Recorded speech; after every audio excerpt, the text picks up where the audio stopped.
Many people have different theories on why both metals have continued to drop in the face of the conflict. When it seems like it's on, prices drop. When it seems like peace is coming, prices rise. It's been interesting to watch. But Don, I wonder what your take is on silver specifically. Well, first thing I want to point out is this isn't a story about silver, it's a story about gold. Silver is not going to lead, silver's not going to go by itself.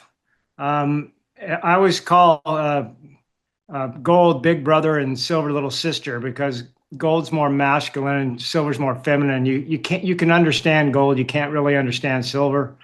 And so I always tell people don't focus too much on silver because you want to focus on gold because that's really the story. That's really where if silver's going to go to 100, 150, 200, gold's going to lead. And so what are the driving factors for gold? I always say you can just ignore silver and fundamentals and even the charts. Everybody likes to look at the silver chart, right?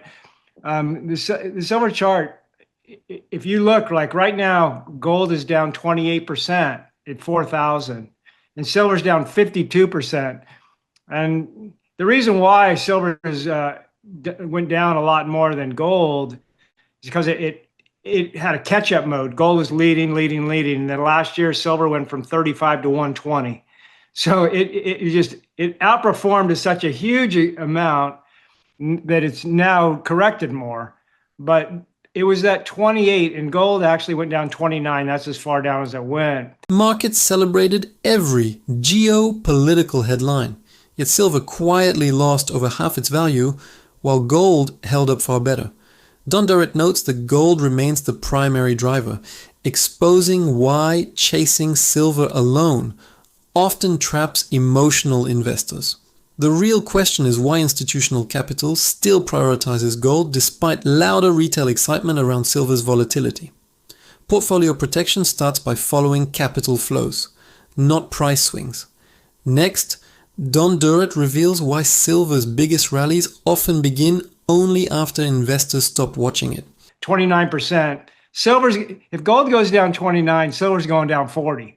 But in this case, it went down 55%.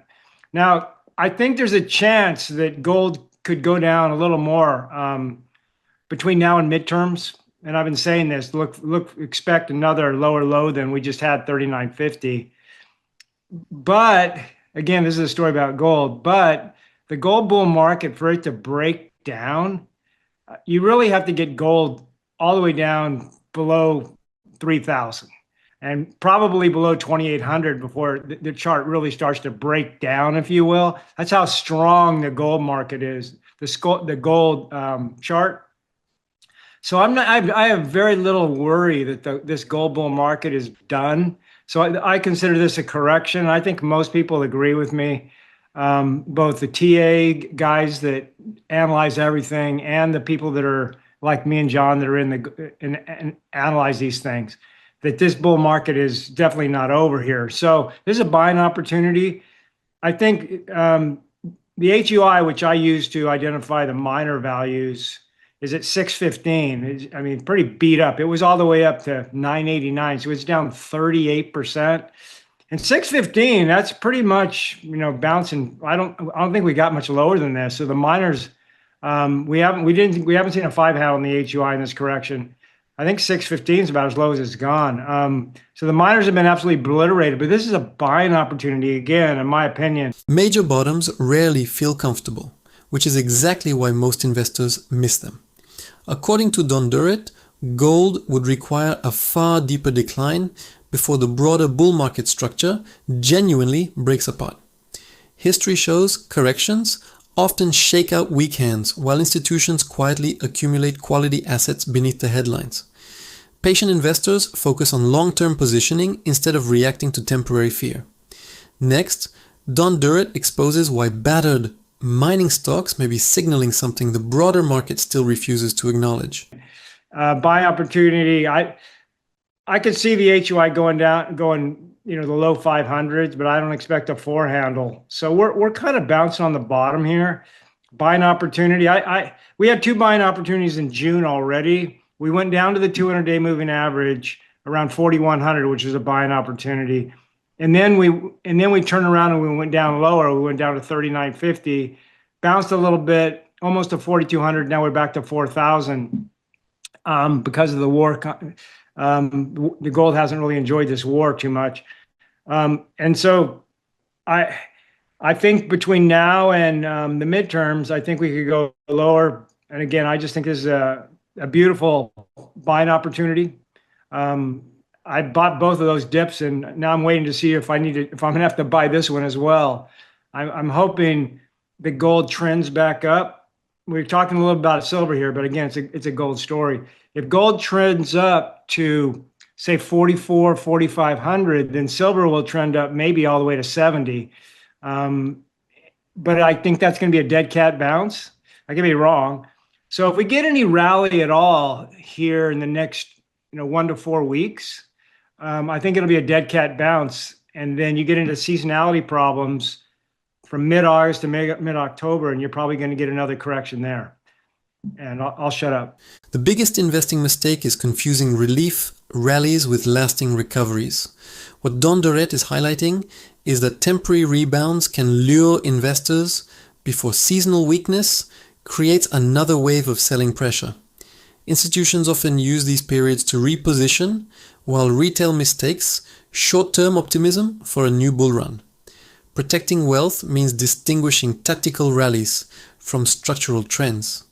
Next, Don Durrett reveals why seasonal weakness could become the market's biggest psychological trap. I want to talk about gold as well. Don, you already touched on this. I think we can kind of put this question all into one in terms of the macro outlook for gold, as well as any gold mining stocks that you're looking at, as well as the gold mining sector.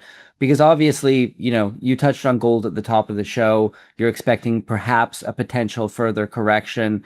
Macro tailwinds behind the sector appear to be stronger than ever. And a lot of this sell-off could be a buying opportunity, as you've mentioned. So, Don, I'll stay with you on this one, then I'll go to John. What are you watching right now in the gold mining space? Your overall thoughts on the gold miners? Would love to hear it.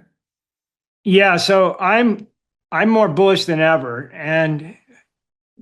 but it's because of my macro analysis.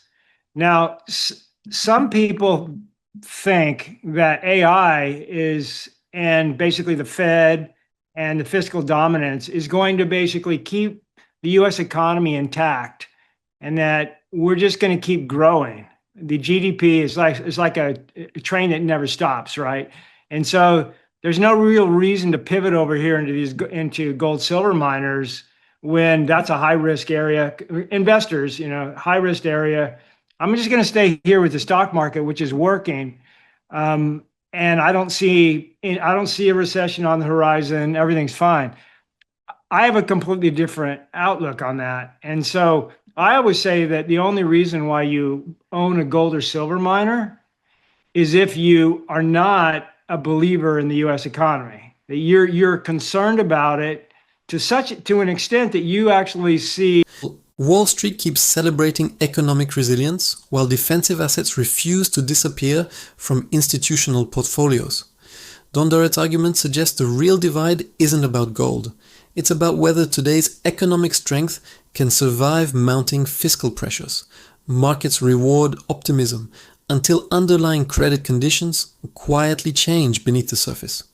Investors, ignoring macro risks, may discover diversification only after volatility returns.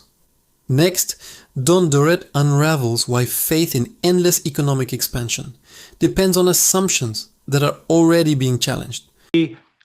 Not only a recession coming, but a serious recession. And you can see that, and you kind of look at all the data points.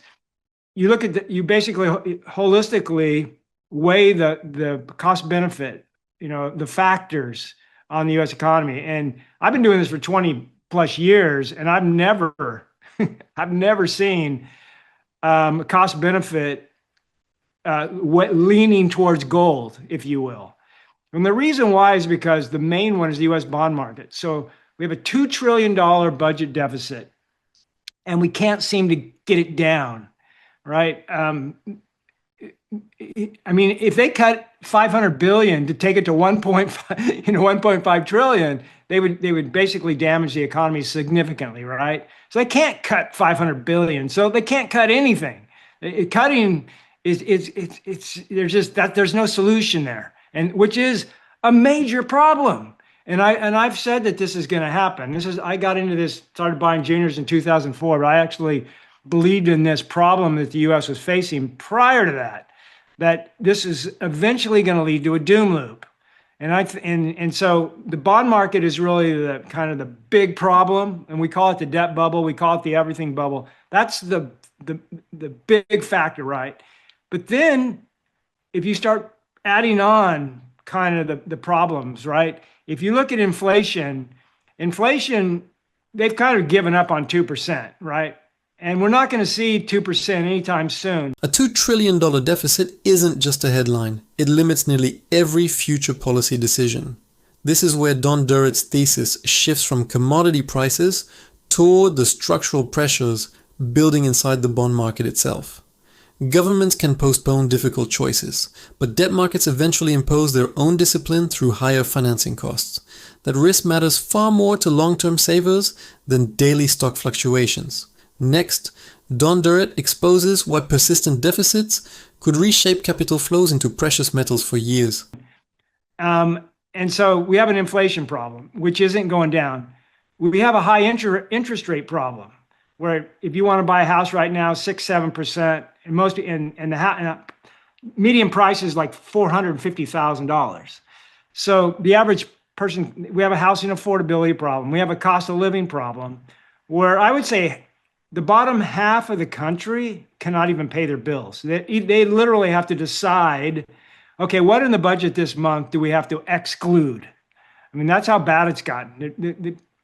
The average family below 50% can't even pay their bills, and it's getting worse all the time because their inflation is outpacing income. Then you have the bank system, where private equity is basically locking people out and taking their money out. You have banks that have really ugly balance sheet because they have all these bonds that are underwater, and they can't sell them without a loss. So you have a banking in the banking system. So you have all these main sectors. Then AI is supposed to be the so-called savior, but AI, in my opinion, is a jobs killer. So right now, people are losing their jobs. Approximately 10,000 jobs a month are being lost to AI. And on top of that, companies are not hiring people. They're using AI instead. So it's like a double whammy. And eventually, businesses are going to become more efficient. But at what cost? So, and then on top of that, it just gets worse. All of the AI spending, these companies don't know what their ROI is. Productivity gains mean little if a household purchasing power keeps eroding beneath the surface. Don Durrett notes that inflation, housing costs, banking stress, and AI displacement create overlapping pressures rather than isolated problems. Financial headlines celebrate innovation, yet they rarely discuss who absorbs the transition costs when wages fail to keep pace. That disconnect directly affects families trying to preserve long-term purchasing power. Next, Don Durrett reveals why the AI investment boom may conceal risks few analysts are pricing in. OpenAI, which is one of the bigger, OpenAI, they basically already told the public, we're not going to make any money until at least 2030. We're going to bleed money. The old, Amazon didn't make money for a long time. But don't worry. Next decade, we'll start making money, right? So the ROI is kind of an unknown asset.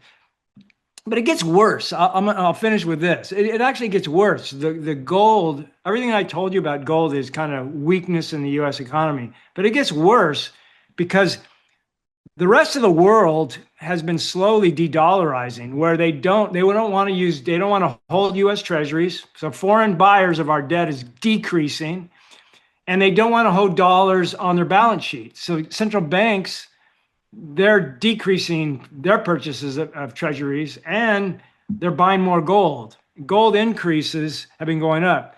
China and India, gold purchases are going up. Middle East. So we have this trend of gold buyers, and why? You have to ask yourself why. The reason why is because the U.S. economy is a juggernaut. It's like 24% round numbers of the global GDP. And so if there's any problems there, if we go into a recession, everything that I've talked about, it escalates. It gets worse, worse, worse. So in many respects, it's a ticking time bomb for the U.S. economy because of our budget problems and our deficit problems and our debt problems. And the winner, the beneficiary of all that, is gold. Central banks continue adding gold even while confidence in paper assets remains publicly intact. According to Don Durrett, weakening foreign demand for treasuries and steady official sector gold buying deserve far more attention than daily market noise. Institutional positioning often changes months before public narratives finally catch up with reality. Ignoring those shifts can leave investors reacting instead of preparing. Next, Don Durrett exposes why global reserve managers may already be planning for a different monetary future. So it's really a philosophy. You have to kind of be anti-U.S. economy, pro-gold, and you believe that, and I do. I think gold's the end. And you don't worry about timelines, time frames. You just buy the miners and wait. It's a waiting game. We're waiting as speculators. We're waiting for basically the thing to burn to the ground, if you really want to know the truth of it all. I'm waiting for the bond market to basically break. And some people say it'll never break. They can print. But no, they can't. We can't just print everything. That creates inflation and it destroys the economy, destroys the currency.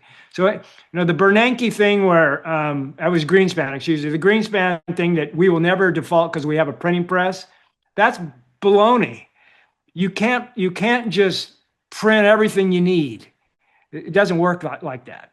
And gold miners that you're watching right now that could benefit from all of this you're describing. Sure. So earlier I talked about the 12-month approach, so the high quality, the producers. So you can do ETFs, or you can look at some of the high quality producers. So the three that I wrote down is Equinox. I think Equinox Orla merger made Equinox an extremely strong company and highly undervalued. Next one I do West Gold in Australia. They're trading like a 6 multiple, a high quality mid-tier producer in Australia. And the next one, the one that has never really caught up, is SSR Mining. They had some problems in Turkey, and they sold that project, by the way. Printing money sounds painless until purchasing power quietly disappears from every paycheck and savings account. What Don Durrett is highlighting is the confidence in a currency ultimately depends on discipline, not unlimited monetary expansion. Investors often underestimate how rapidly sentiment can shift once debt sustainability becomes a genuine concern. Owning quality producers can become a hedge against policy mistakes rather than a speculative bet. Next, Don Durrett reveals which mining companies he believes are positioned before broader institutional interest returns. And they got out of Turkey, but they've never really come back. And now we have this big sell-off. So those are 3 high-quality producers. The developers, the 10 baggers, is 1911 Gold, which is going to go into production in Q4 this year in Canada. Talisker Resources, which is also in Canada, British Columbia, that's slowly increasing production. And then Next Gold Mining, which has they're building a mine right now. They haven't started building it, but they will start building it this year. And those might be my 3 developer choices. The market often discounts mining companies long before their production milestones arrive. Don Durrett's argument suggests developers nearing production can offer asymmetric upside if execution matches expectations, though project risk always remains significant. Institutions frequently build positions before operational catalysts become obvious to retail investors. Careful stock selection matters far more than chasing the sector indiscriminately.